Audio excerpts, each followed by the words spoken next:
Oh, Nice. Oh, I see it. It's there happening. you go. Yeah. Hang on, let me verify. There you Yeah, are. there we are. Okay, we are officially live. Okay, we're good to move forward. Oh man. Let's see, but I only see you for some reason. How do I? Oh, when you talk, okay. Okay. We are learning so much today. So for those of you that are going to be joining us here, I'm Kurt Thigpen. I'm running for Washoe County School Board in District D. I'm joined today by my friend Jevon Roden, who is the co-owner of I Love Kickboxing, and that's on Double R Boulevard, right? Yes, sir. And is also the founder of and creator of, is it Jevon Devon or Jevon Devon. Jevon Devon, platform for to learning meditation, visualization, and self-development techniques to health and wellness. So welcome. Yes, thank you. That's such a mouthful. It is. I was like, how do I say this? So tell us more about you and kind of how you got into meditation and mindfulness. I would say I'm a little curious creature. Ever since I was a little bit younger, just always very curious about things and always felt called to nature. And as far back as I can remember, I remember nature was healing. Whenever I felt troubled, whenever I couldn't get clear on something, even from a really young age, I would always remember my grandmother's mountains. And I would just go out there, go play. And before you know it, life didn't seem so lifey. And so that's when I made the connection that nature has healing powers and that my mind is sometimes mostly wild. And then there's moments when it's not so wild. And nature helped me with that. Um, and later down my path, when I think I was 16, I found a book and it had a teacher in it, Abraham Hicks, and she talked about meditation. And she talked about just stilling the mind, being quiet, and listening to something for as little as 15 minutes. And then I found another teacher, another great book, Wayne Dyer, and then an audio CD from Deepak Chopra. And so I played on and off with meditation and visualization techniques and affirmations for such a long time, ever since 16. And they were such great tools in moments where I didn't have someone to teach me how to be kind to myself. I didn't have anyone teaching me emotional awareness. I didn't have anybody teaching me mindfulness. And so it was a natural process of these things kind of falling into my lap that I started to learn on my own. So when the student is ready, the teacher appears. I find all these great books and teachers. And it wasn't until I was 25 and I got into recovery and I found an amazing man and an amazing group. He led a meditation group. And this was my first time meditating with other humans. Like you try this thing by yourself, you wonder if you're doing it right or wrong. And you start to notice all your thoughts. And this was the first time I ever sat down in silence and closed my eyes and felt comfortable around other humans to do this. And it was such a peaceful, amazing experience that it triggered something inside that wanted more. And that more became a willingness to say, hey, the benefits of me being quiet enough, still enough every morning are outweighing when I don't do it. So that's when I dedicated myself to listening to this audio CD from Deepak. And I stopped dabbling in it and I started practicing it. And so I'd sit down, I'd get up before everyone about 4 a.m. and listen to the CD every morning, not knowing if I was doing it right or wrong. Looking back on that, I know it was a natural progression, just like everybody else goes through, wondering and doubting, freaking out, feeling itchy in your own body, feeling uncomfortable in silence. And then there comes a time and a point in your practice where you start to understand. And I think that's different for everybody. And so that leads to the course, the Jevon Devon course, Welcome to You. All these different practices and techniques on breathing, on mindfulness, on writing, on affirmations. I believe it will talk to you however you're ready to listen if you learn how to be quiet enough, if you learn how to follow the breath. So all the way from back then, I started to take on a regular practice daily practice of meditation. Um, and once again, I said the benefits of what it did for my internal world outweighed what I was trying to do for myself on the external world. So all the self-help books, all the exercise, all these things that I was grasping for, all the people, all the places, all the things that I was looking for, I guess, comfort and care for, they would last for a moment, but with meditation, I found that it was a more of a continuous peace, a continuous joy, a continuous state of being that that that that just fed my internal world and changed my outside world. And here I am, 6 years later. I went through a meditation teacher training course. I think after 4 years of practicing by myself, I went to a meditation teacher training course. And that was eye opening because it helped me understand the things that were happening within me. And it gave me the vocabulary to help other people understand the process. Um, it gave me some tools as well to understand how to maneuver and how to navigate my mental landscape of what's happening emotionally, what's happening with the mind, what's happening with the body, and how do I connect all three? Because it's all one vehicle. It's all one mechanical thing that has to operate together. And sometimes they misalign, and that's okay. That's life. And I just got back from a yoga teacher training, all the way from the Himalayan Institute. It was all the way across the US, and it's founded by Swami Rama. I didn't even know what a Swami was. And I got to learn the philosophy behind what yoga and these practices and these ancient things that have been around for so long. They're not new. They've been around for so long, and I don't believe things that work would stick around for so long. So it's nice to have, I guess, some validation in these experiences I was having by myself, along with this meditation group that I would see every Sunday, and hear their experiences of how they're walking through life with ease, with peace, with joy, with comfort, with calmness. Even though some of them are walking through divorce, they're walking through cancer, they're walking through I don't know, like losing their homes, losing their businesses, all these life things that happen to people, they're doing it. I'm watching them. And as we would share from week to week with this practice of meditation, how they would walk through life with grace. And that's how I choose, that's how I want to experience my life, is through grace and ease. And of course, I'm not saying meditation doesn't solve all whatsoever. If anything, you get to feel everything. You get to feel everything and learn that all of it is welcome. So I'm so happy to share today. I'm so excited. Obviously, I'm rambling already, but thank you so much for having me on. I'm so excited to share today. Yeah, well, I appreciate you giving us a background, and I think we have a lot to learn from you, especially me. You know me and have known me for a long time. You know how skeptical I am about things like this. Like, I got this, I can handle it. And I think a lot of people, Americans especially, feel that way, that they should be able to handle this and just get on with their day, and that we're tougher than this, right?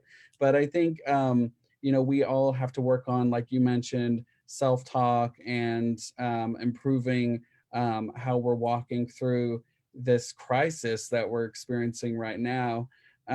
So I'd like to know from you, what, and I know you've taught mindfulness at Sparks High School a few months ago too, right? Yes. So you've taught this to students in schools. What are some techniques that you have found helpful that will help a lot of students working from home right now with the distance learning, parents that are dealing with their kids 24/7, and teachers are so strained right now? So I work in the fitness industry, and with our studio, my main demographic is women. I love my studio. I love kickboxing, and um, I see moms every day. I see nurses every day. I see school teachers. I see doctors. I see all kinds of people, all walks of life, and so I asked them yesterday, knowing that I was going to jump on this call today, hey, any teachers, any parents, anybody that's experiencing this shift that we're in right now, that's all this is a shift, it's a transition. what are you guys finding difficult, or what are you finding stressful um, in this new environment of being at home and now having to learn what that structure looks like for you and your child, or being on screen and now having to teach through a screen and not being able to connect with your students how you're used to, or not being able to. I read one of the posts, she said it's so hard not to be able to tend to and care for the children that I'm used to be able to read their expressions, even the quiet ones. So I can only imagine, as I love teaching and I love connecting, there's so much to people that you can't just see. So energetically, you can feel things. And I think if you're a really good teacher, then you can play into those factors. And so this has to be so hard as a teacher, only having screen time, only being able to see what you can see through the screen. I'm hearing a lot about how it's very difficult for the distance. I'm hearing a lot that it's really hard to find structure at home. For my moms that are at home, they're having a really hard time getting into a routine, sticking to a routine, and having that for their child as well, because it's a different environment. It's not a school, it's not a classroom, and so it's home. And so I guess it's finding that home means playtime. Home means I don't know, whatever you do at home, but it's not the classroom. So when I went to Sparks High, that was a high school setting. So anybody that's going to be listening, I've shared meditation to so many different walks of life. The first and foremost thing that I can ever teach somebody or share with somebody is, do you know how to breathe? It's such a basic question, but most people don't know how to breathe. And when I say, do you know how to breathe? If you are watching, or if you right now, just notice if you're breathing in and out through your chest. In and out through your nose. Is it more in your chest? Is it shallow? Is it short? Is it jagged? Is there a pause at the top or the bottom? Is it smooth? So all those questions right there will give you a lot of information of probably the state of your body. It will tell you the state of your mind as well, because the breath does have the mind chemically react. It lets the mind know what to do. So the flight or fight, or the rest or digest. Am I safe, or do I need to scurry or hurry? So you get two different outcomes. And so when I say, do you know how to breathe? Diaphragmatic breathing. This is number one. This is huge. And an easy way for people to play around with this, because it's science, it's real. Putting your hand onto your belly and start to breathe in and out until you start to feel your belly rise and fall. So in and out through your nose. And just that one thought, that one breath, you can probably notice that it's a deeper breath, that it was a little bit longer, a little bit fuller. So your diaphragm is what expands and contracts your lungs. You bring more oxygen into the body, and you bring more oxygen into the heart, to the mind, to the extremities. And you also send signals to the mind letting you know it's okay, that it's safe. Whenever we have a shallow breath, it's more anxiety driven, hurry, it's stress, it's releasing cortisol. So all these horrible things are pumping through our body just because of our breath. So the first thing I ever teach anybody is, do you know how to breathe? And if you don't, then let me show you. So you can do breathing techniques as just simply sitting up tall, putting your hand on your belly, and just set a timer for maybe 5 minutes. You might close the eyes, you might not. If you don't feel comfortable closing your eyes, then just sit there, maybe even listen to music. I know you have to tend these things towards your demographic. So with kids, you have to make it playful, you have to make it inviting, and you have to show, I think as a teacher, you have to demonstrate, this is good for me. When they see that, they want some too. So whether it might be that you use some imagery with children saying, hey, we're going to take a breath break. So if you're noticing in your session, in your screen time, getting frustrated, or they're just disengaged, they're starting to wander, they're getting sidetracked, let's take a breath break. Hashtag breath break. And let's use some imagery. I want you to inhale through your nose, exhale out through your nose, and tell me what color you see if you close your eyes. Tell me what the sky looks like right now. If you were to look outside, close your eyes and then keep breathing. So fun ways to kind of dress it up for children. Um, Sparks High was, I was really nervous going in there just because, you know, high schoolers are ruthless. And I've had teens in my life, and there's points where I'm like scared. um, but I had such a great outcome where afterwards they wanted to know more. They did have an experience of watching the breath and feeling something better than before. So I think that's a huge piece, is that you have to have, oh, what's the line? You don't know the sweetness of honey unless you've tasted it. So True. you don't know, why would I want to practice this thing called meditation? It's a waste of my time. I could be doing something else. I can be getting work done. But until you experience the benefits of it, that's when it will click for you. A tool that I love, love, love, love, it's called the 4 and 4. This is a really old breathing technique, and it's short, sweet, and simple, but so effective. I use it before jumping on calls. I use it before teaching a class. I use it whenever I can feel my nerves getting the best of me. And if my nerves are getting the best, I'm not really showing up. I'm not fully there. And I hate that. I want to be fully there for whatever I'm there for. So it's a 4 count in. So inhaling through your nose for 1, 2, 3, 4, and then holding for 1, 2, 3, 4, and then you exhale to the count of 1, 2, 3, 4, and then again in for 1.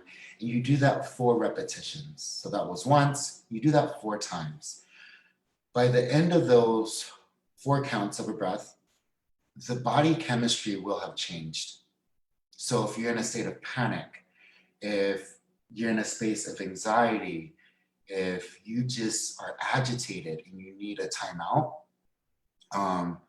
this is one of the best tools I can hand over to you. This one is so sweet, so easy to remember. You don't need to go sit down in a proper seated stance or anything like that. You can run to the bathroom. You can go to your car. You can excuse yourself. And what it does is chemically change the body from releasing cortisol to releasing endorphins. So mentally, the chemistry of your body and the chemistry of your mind have changed by the end of those 4 counts. This is a technique that's also used with training with Navy SEALs. It's just something that's so simple. It's really simple, and I found it so effective, and it's something I lean into all the time. Some things that I wrote down for some teachers is the power of a ritual. So we all have rituals, whether we know it or not. The way you woke up today, the way you rolled out of bed. Did you check your phone before rolling out of bed? Did you look at the news? Did you go make a cup of coffee? Did you go to the bathroom, then come back to your cup of coffee? So all these small little things, whether you know it or not, are a ritual. I believe when engaging with students or engaging with groups of people, you should always format or always work in a state of a ritual. So an opening, a middle, and a close. So I think if you open up with some mindfulness and not make it weird, of saying, hey, welcome to class, I don't know how you open up your sessions. Let's just check in with your body. Let's check in, how do you feel today? And you're not telling them how to feel, you're just asking. And that is mindfulness, for someone to be able to sit back and say, I feel good. I really do feel good. Or I feel sad. Oh, I'm sorry to hear that. Why do you feel sad? But that's just a mindfulness technique of checking in with your emotional state. In the middle, if you can take a mental break, you're going to get more out of anybody. In the middle of whatever it is that you're doing, in the middle of a project, in the middle of your work life, in the middle of your day, if you can give the mind to breathe and bring oxygen into the body, you're going to get more out of your mind. You're going to get more mental power. You're going to get more clarity. You're going to get more creative ideas flowing. And this is not just me being foo-foo. There's tons of study that show and that have tested students that meditate compared to students that don't meditate. And it's easy to see the difference. And it doesn't need to be called a meditation. It can be a breathing break for 1 minute. We're going to watch your breath come in and out of your nose for 1 minute, and I'm going to set a timer. 60 seconds in the grand scheme of an hour is not that long. And then a closing of, once again, just a check-in. How do you feel now? So a little bit of breath work to help someone understand, how was I before? Here's my breath. How am I after? So then you start to become your own scientist of exploring yourself. Does this work for me? Do I like this? Do I feel better because of it? And you kind of empower people. You empower students, you empower the teachers, especially if you do this together. It's like a practice. And the more we do it together, the less taboo and the less weird it's gonna seem. Of just all it is breathing. Yeah, I mean, the Yes. earlier we introduce this to kids, right, the more it'll just become commonplace in their lives. A norm. I wish somebody would have came in and taught me when I was in high school. So just because it would have helped me. I think you go through a lot while you're growing up. I think we all do. But it's really hard to teach someone emotional awareness. And if you can teach somebody breath work, if you can teach them this practice, we teach students that learning is really important. Solving problems are really important. Thinking creatively is really important. Sharing and expressing is really important. Community is really important. Physical movement and education in this department is really important. But nobody ever teaches how to connect the mind and the body and how important this is. And if somebody would have been able to teach me way back then, I think I would have saved myself so many lessons, but I'm happy I learned them. Yeah. Yeah, emotional awareness, confidence, self-esteem, um, depression, anxiety, all these things I've been able to walk through. And mind you, I tried therapists, I tried all kinds of things underneath the sun, but it wasn't truly until I found meditation that things started to shift for me. That's awesome. Yeah, I agree. I struggled with, depression and anxiety through school, and there wasn't any resources, and everyone did treat meditation and yoga as very foo-foo. Yeah. That same mentality of like, I should be tougher than this, and all of that. So I think a lot of the tips that you have shared is going to be crucial to a lot of students and teachers and parents, their mental health and their emotional well-being during this time of uncertainty. Let's see, what else did I have for you? I think you pretty much covered everything, unless there's something you maybe want to add.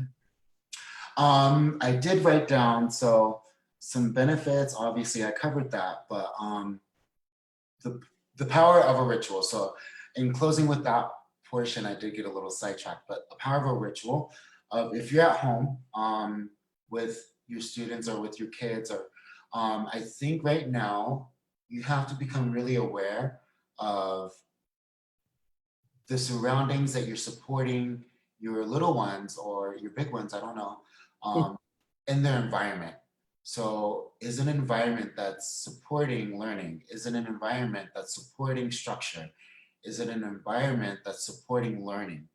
Is it an environment that's safe, quiet, calm, and where they can focus, where you can actually create that environment for them?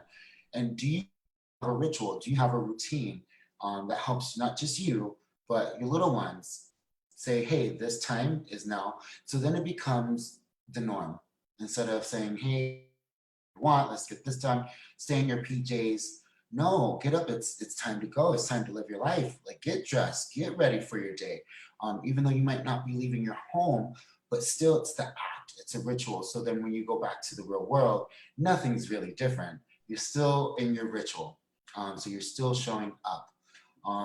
The sad part for my heart, when I was asking those questions to my close group, the one thing that I cannot find a solution for, maybe you can even help me with this, is it sounds like a lot of kids are missing the connection with their friends and teachers. So I think that's a really special bond that you develop over time. And so one thing that always comes to mind is handwritten letters. I know it sounds so funny, but the power of a note or a handwritten letter, there's energy behind it. And we're doing enough screen time. And if that's not satisfying enough, but if I can give maybe just a glimpse of maybe pen pals again, maybe that's a new way for kids to connect with each other than just through a text message. It's more meaningful, it's more thought out, it's more of a pen More to personal. paper. Yeah. But I think if I can put that ball out there to whoever's listening, you, how can we create more connection for the kids, for the teachers, for the loved ones during this time? That's not just an issue for, I think, teachers and students, but I think for the world at large. And Right. it's fun to see the world coming up with ways to connect other than just screen time. So I love that question. I just want to pose that and ask that for. Yeah. I think I agree. I really, and I started doing this too. I've written thank you notes to a lot of folks that have been supporting me and stuff, and I really enjoy doing it now because it's like, oh, I'm putting this personal, touch out there. I think it would be really cool to see teachers, just say, hey guys, here's addresses. You guys, write letters to one another and just say, hey, how are you doing? This is what I did today. Send something funny or fun. I think back to when we would be required to give each other Valentine's Day notes, right? Yeah, And I've seen other things where teachers are certainly also missing their students as well. And I've heard from a few saying like, I miss being in the classroom. Screen time isn't cutting it for me. One of the cool things I saw was like a few places have done teacher parades where they drive through the neighborhoods and say hi to the students while they're on the lawn, and the students are holding up signs saying, I miss you. uh, it really touches my heart. But I think if we can just get creative, around that, and folks can think of like, how can I do something just fun and not, it doesn't have to be educational necessarily, but it's building that sense of community and reestablishing that, we're all in this together. There's still, the teachers are still there, the students are still there, and it is difficult being apart, but there's ways that we can still interact and be close with one another, right? yes, I'm always focused on solution. So whenever something presents itself, I don't see problems anymore. It's just an opportunity to learn. And if we can stay solution oriented during this, looking at what's wrong, let's get into what's right, or how can I make it right, or how can I make it better? How can I make it more effective? How can I make it more efficient? How can I make it more beneficial? I love going that route. And so hearing these ideas makes my heart very, very happy and has a whole bunch of other things running through my mind. So thank you. Yeah, and I think if the student, the parents are watching or sharing this with the students, and we start doing some mindfulness and meditation and emotional, check-ins, I think these kids are going to come out of this pretty strong. Yes, I'm so happy that, so once again, anything that it's a ritual. So if I can leave with saying this, anything that you've ever tried sucks the first time. Yeah, we're not experts the first time, right? Right? So riding a bike, shooting a basketball, writing your first essay, anything that's your first time is not your best time. Usually, I don't know. Usually. So I think the more that we promote emotional awareness, more mindfulness, and in all states of being, and we become practiced at it, it's going to take away this taboo of this is weird. It's not weird to check in with yourself. It's not weird to learn how to respond or learn how to respond when you're agitated. It's not weird to learn how to take care of yourself when you don't feel the best. It's not weird to say, hey, I'm mentally not clear right now, but I know how to get clear. So all these tools and these strategies, how could they ever not benefit anyone in a learning environment? Especially in a learning environment where there can be anxieties, there can be stressors and worries and tests and deadlines and am I enough? Am I smart? Am I good? Am I pretty? Am I all these things going on? And if we can teach them early on, I think that's going to do nothing but just add another tool to their tool belt. They're getting so many tool belts right now. And so a little mental break until they become well practiced, and then it becomes their routine. So it becomes a piece of them, and it's not weird to breathe in and out deeply, out in and out through your nose, and just check in with yourself and really be able to call out what you feel, compared to running from what you feel because it's uncomfortable. Um, so I think the more that we practice, and it can be so small, just 60 seconds. Hey, class, like 60 seconds, we're all just gonna breathe in and out, eyes open or closed. And if you're looking to take on a meditation practice seriously, there's tons of links out there. There's my favorite teacher was Deepak. My website's going to be soon live very soon. There's meditation groups out there. Start very small. Don't try to take on the world. Just start very small. 60 seconds of just watching your breath come in and out, feeling your belly rise and fall. Yeah, well, that's amazing. Let me see if anyone has any questions for us. And let's see. Glenn Dawson says these guys are awesome. Thanks, Glenn. Thanks, Glenn. Let's see. I'm not seeing anything. Okay, no questions. Well, I would just say, Jevon, can you tell us, because I think everything you've shared today is just going to be tremendously helpful.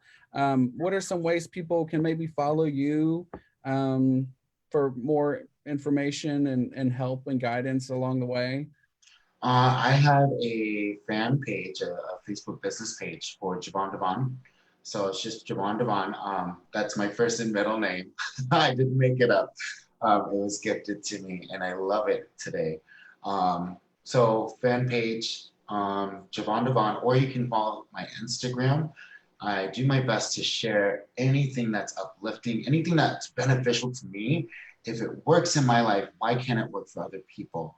If I can go from depression, anxiety, suicidal, not wanting to be here on planet Earth, to now having the time of my life, then why can't the world? So Jevon Devon 2.0 on Instagram, and soon to be JevonDevon.com. You'll have the coming soon page, but I'm coming out with courses for meditation, for what is a meditation practice, different postures, breathing techniques, set and setting, all of it that you'll need to learn in order to build something that's sustainable for you for the long term, longevity. So Facebook, Instagram, and JevonDevon.com.